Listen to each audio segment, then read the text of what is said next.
Good morning, students. Today we are going to read about Shah Jahan, the next Mughal ruler. Shahabuddin Muhammad Shah Jahan assumed the throne after Jahangir in 1628. देखिए आपका अकबर का बेटा जहांगीर जब उसकी death हो गई तो उसके बाद उसका बेटा जहांगीर का बेटा शाहजहां राजगद्दी पे बैठा मुग़ल एम्परर की और 1628 में बैठा as the fifth Mughal ruler of India. He succeeded the throne after revolting against his father. उसको राजगद्दी पे बैठा था तो उसको राजगद्दी तब मिली थी जब उसने अपने पिता जहांगीर से रिवोल्ट किया. ठीक है. द नेम रिवोल्ट माने होता है विद्रोह किया, उनसे उसने संघर्ष किया, उसके बाद ही उसको उनकी थ्रोन मिला, मुग़ल एम्परर का राज सिंहासन मिला. नेक्स्ट देखिए उसके बाद है आपका Jahangir. The name Shahjahan means emperor of the world. Shahjahan का मतलब होता है आपका एम्परर ऑफ द वर्ल्ड, मतलब संसार का सम्राट. During the reign of Shahjahan के टाइम पीरियड में the Mughal empire prospered greatly like never before. Mughal empire जो था वो काफ़ी समृद्धशाली हुआ जैसा कि वो पहले नहीं हुआ था कभी, मतलब बहुत ज़्यादा इनके समय में बहुत ज़्यादा मुग़ल एम्परर आगे बढ़ा. Also the period of Shahjahan's rule in India is regarded as the golden age of Indian architecture. इसके साथ ही साथ शाहजहां का टाइम पीरियड जो था उसे भारतीय समय मतलब इंडियन हिस्ट्री का गोल्डन एज कहा जाता था. इंडियन आर्किटेक्चर मतलब उस वक्त उन्होंने काफ़ी अच्छे पिलर्स बनवाए, काफ़ी ज़्यादा मॉन्यूमेंट्स बनवाए, बिल्डिंग बनवाई, जैसे ताजमहल उन्हीं की एक संरचना है. ठीक है. There are numerous literary works about Shahjahan के बारे में कई लिटरेरी वर्क्स भी हैं जो उन्होंने कई किताबें वगैरह लिखी, कई टेक्स्ट लिखे और उनके बारे में भी कई चीज़ें लिखी गई जिससे हमें इंफॉर्मेशन मिलती है शाहजहां के बारे में. अब्दुल हामिद रोड पतशाहनामा, इसमें भी शाहजहां के बारे में लिखा है उन्होंने. Another important source is Shahjahan Nama written bye Inayat Khan. उसके दूसरे इम्पॉर्टेंट सोर्स है शाहजहां के बारे में जानने की, शाहजहां नामा, जिसको लिखी था इनायत खान ने. Shahjahan was a brave and competent military leader. Shahjahan काफ़ी बहादुर और कॉम्पिटेंट मिलिट्री लीडर था, मतलब दूसरों से कंपटीशन करने वाला था. And attempted expansion of his empire, और उसने अपने राज्य का विस्तार किया, उसको बढ़ाने के लिए काफ़ी प्रयास किया. ही एनेक्स्ड अहमदनगर, उसने अहमदनगर पर अपना कब्ज़ा किया. And the Rajput kingdoms of Baglana और Bundelkhand. And then captured the kingdoms of Bijapur and Golconda. उसने अहमदनगर और जो राजपूत राज्य थे जैसे बलगाना, बुंदेलखंड, इनको अपने कब्ज़े में किया. इसके साथ ही साथ बीजापुर और गोलकोंडा जो डेक्कन में थे उसको भी अपने कब्ज़े में कर लिया. Shahjahan also captured small kingdoms in Kashmir and the Himalayas. Shahjahan ने जो छोटे छोटे किंगडम्स थे कश्मीर और हिमालयाज़ में उनको भी कैप्चर्ड कर लिया, अपने अंडर में कर लिया, कंट्रोल में कर लिया. He repulsed the Portuguese in Bengal. उन्होंने बंगाल से पुर्तगालियों को निकाल दिया. His military campaigns led to the financial crisis. हालांकि जो उनके ये मिलिट्री अभियान होते थे, यानी जो सैन्य अभियान, कैंपेन माने अभियान जो होते थे, उससे क्या हुआ, financial crisis.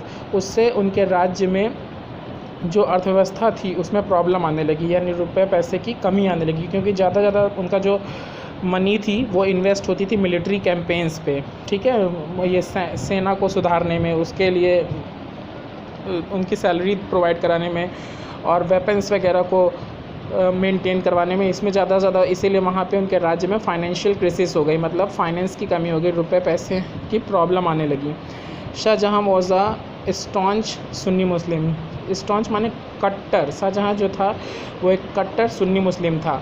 He kept a beard, वो दाढ़ी रखता था. अवॉइडेड अल्कोहल, शराब को नहीं पीता था. एंड फास्टेड ड्यूरिंग रमज़ान, और रमज़ान के दौरान, जो रमज़ान एक मुस्लिमों का पवित्र महीना है, उसमें व्रत मतलब उसमें फास्ट रखता था. ठीक है. He did not permit Hindus to wear Muslim dress और टू कीप मुस्लिम स्लेव। उसने हिंदूज़ को ये परमिट नहीं किया था, ये आज्ञा नहीं दी थी कि मुस्लिम ड्रेस को वो पहने और मुस्लिम्स मज़दूरों को रखें, स्लेव्स को रखें, मुस्लिम ग़ुलाम रखें।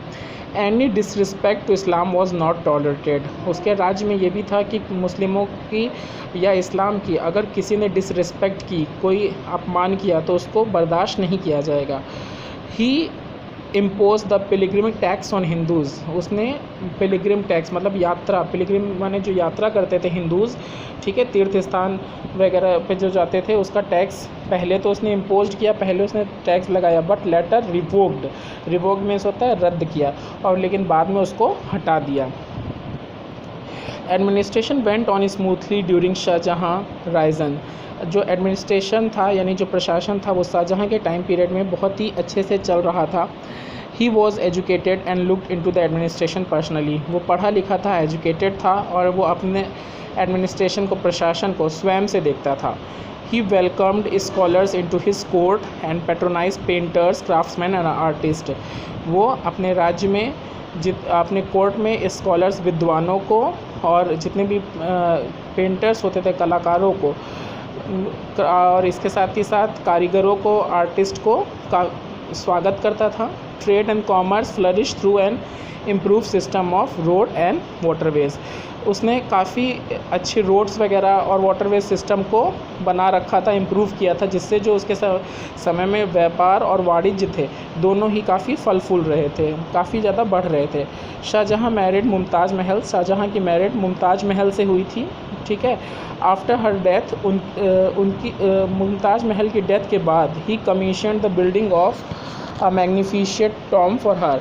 उन्होंने एक बहुत शानदार मकबरा बनवाया उनके लिए। मुमताज़ महल की जब डेथ हो गई उनकी याद में, design by the Persian architect उस्ताद अहमद लाहौरी। और इसको किसने डिज़ाइन किया था? एक पर्शियन आर्किटेक्ट था, उनका नाम क्या था? उस्ताद अहमद लाहौरी, ठीक है। आर्किटेक्ट उसे कहते हैं जो बिल्डिंग्स वगैरह बनाते हैं, डिज़ाइन करते हैं, ठीक है। तो ताजमहल को डिज़ाइन किसने किया था? Ustad Ahmad Lahori. This is important students. And constructed of white marble. और ताजमहल आपका किससे बना है? सफ़ेद मार्बल से। The Taj Mahal is considered the crowning achievement of Mughal architecture. और इसको मुग़ल आर्किटेक्चर का क्राउनिंग मतलब ताज कहा जाता है। एक ऐसी उपलब्धि जो समझ लीजिए क्राउन, एक मुकुट के बराबर है, ठीक है। इन 1638 में ही shifted is capital from Agra to a city in Delhi.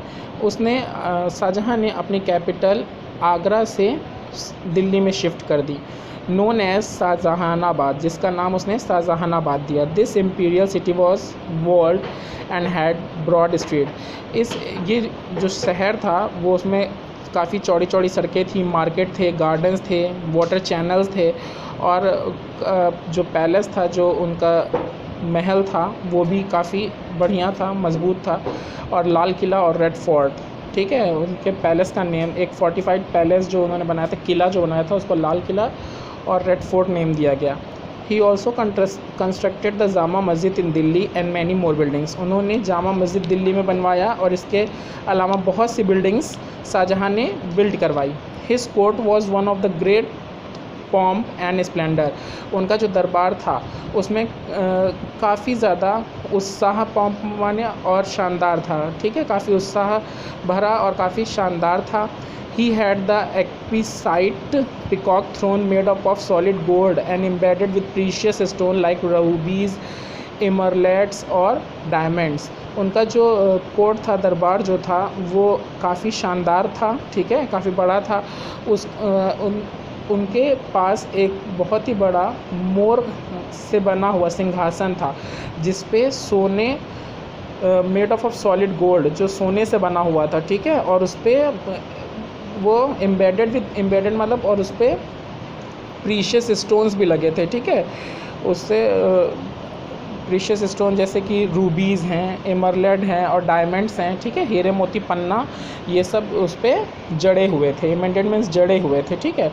इन सितंबर 1657 में शाहजहाँ जो थे वो बीमार हो गए, precipitating a struggle for succession between his 4 sons. और बीमार हो गए उसी वक्त उनके सिंहासन के लिए उनके 4 बेटे थे, उनमें लड़ाई हो गई। The victor Aurangzeb declared himself emperor in 1658, और औरंगजेब ने अपने तीनों भाइयों को हरा दिया और खुद को 1658 में एम्परर घोषित कर दिया, सम्राट घोषित कर दिया। And strictly confined Shahjahan in a fort at Agra, और स्ट्रिक्टली काफ़ी सख्ती से शाहजहाँ को आगरा के किले में बंद कर दिया। Tended by Jahanara his eldest daughter, Shahjahan was confined in the fort for 18 year. Tended by Jahanara, जो उसकी एल्डेस्ट डॉटर थी, जो सबसे बड़ी डॉटर थी, उन्होंने उनके द्वारा Shahjahan was confined to the fort for, उनके द्वारा उनकी देख रेख की गई शाहजहाँ की उस किले में 8 सालों तक के लिए। He died an unhappy man in 1666, वो बिल्कुल नाखुश होकर उनकी मौत हो गई 1666 में। He was buried next to his wife in the Taj Mahal, उनकी वाइफ मुमताज़ महल की, जो उनकी कब्र है ताजमहल में, उन्होंने मुमताज़ महल की कब्र को वहीं बनवाया था ताजमहल में, उन्हीं की वाइफ के बगल में ताजमहल में उनकी कब्र को भी बना दिया गया। The Mughals follow the custom of compensation, इसको हम हिस्ट्री रिव्यूल्स को आपको स्टूडेंट्स नेक्स्ट वीडियो में बताएंगे।